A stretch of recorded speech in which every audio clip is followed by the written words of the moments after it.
First off, I just want to thank MW3 for this gameplay. I'll put a link to his channel in the description box below.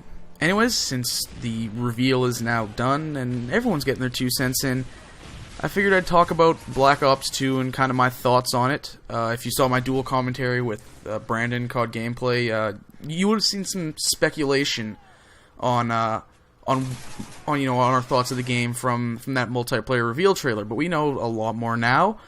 Some of what I speculated was wrong, some of it was right. So I'm going to try and cover as much of it as I can here in this little commentary. So first off, let's just talk about COD casting, since that was the big feature they were showing off at Gamescom, and that is this new ability to live stream and shoutcast and do this stuff straight from your console. You don't need the PVR and everything to do it. And I think it's really cool. I worry that it's going to bring on, some more like fanboys and wannabes that try to do this YouTube thing or this live streaming thing and just aren't very good at it.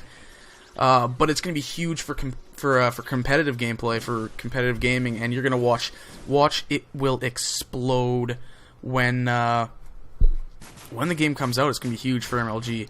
I'm not huge into MLG game battles or anything like that, but it's going to be pretty big, and it might actually get me interested. Obviously, there's the new Creator class. I call it Creator Class 3.0 because Black Ops was supposedly 2.0. That's what they called it. And in this new Pick 10 system, this is one of the things I was right about in my speculation. I love the idea. It allows for a lot more flexibility in the class setups, and I'm all for that. I love being able to customize stuff. Any game, not just shooters. If you let me mess around with my setups, I love you. The more you let me mess around with, the more I love you. Then there's, of course, the new matchmaking system, League Play.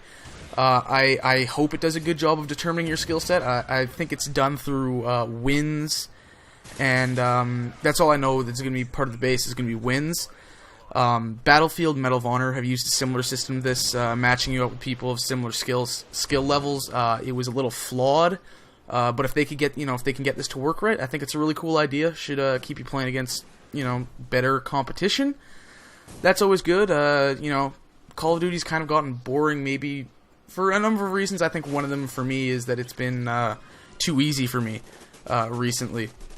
I remember when Call of Duty actually provided a challenge, and games that provide a challenge are games that I find extremely interesting. They keep my attention. So some other little things to note is, of course, death streaks and afterlife perks like Second Chance are completely gone, entirely removed. Thank God. You had that right with the first Black Ops, except for, Second Chance. Emblem editor, sure, great. Love it. I could deal without seeing the giant dicks, but I love, again, customization. Going back to score streaks not stacking, so, kills from your air support will not contribute to your streak. Good. And probably the biggest for me is that pro perks have been removed.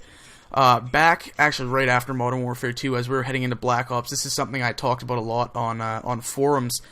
I thought pro perks threw off the balance a lot, because what you had effectively is guys would have 6 perks instead of 3, 6 different abilities instead of 3, and that just threw things way out of whack. So perks in general have been revamped. It's all much more passive abilities, so you have nothing that affects your weapon. You have to use an attachment for that. And of course, no pro perks. So I think it will tone things down because you have less going on with your perks. Like, look at Assassin Pro in Modern Warfare 3. You have, 6 or 7 different things that does for you. It's ridiculous. So I think that was that's a huge plus for the game for me. I know some people will be like, oh, but it's one less unlockable or something like that. And, you love having stuff to chase down to unlock. There's plenty of stuff to chase down and unlock and rewards for completionists like me. I don't have an issue with it. I think it threw off the balance too much, and I think it's a smart move to do out with them altogether. Of course, there's some weapons. There's some cool new attachments like the millimeter sight, which lets you kind of see guys through smoke and obstacles, 25-foot range if they're not moving, I think is how it works. Select fire is an attachment, so you'll be able to change your rate of fire. That's something people have wanted in Call of Duty for a long time. It's kind of started becoming more popular. Battlefield and Medal of Honor brought it into their games in the last couple of years. So it's coming back. What else? There's the laser sight. You know, that's basically steady aim. Fast mag is sleight of hand. So these perks are still technically in the game. They're just attachments, and I have no issue with that. The wild cards are something I was wrong about. Those are really cool. You know, it allows you to have more attachments for weapons, to take 2 primary weapons, extra grenades, or to actually have a second perk in each tier, and these take up one of your points.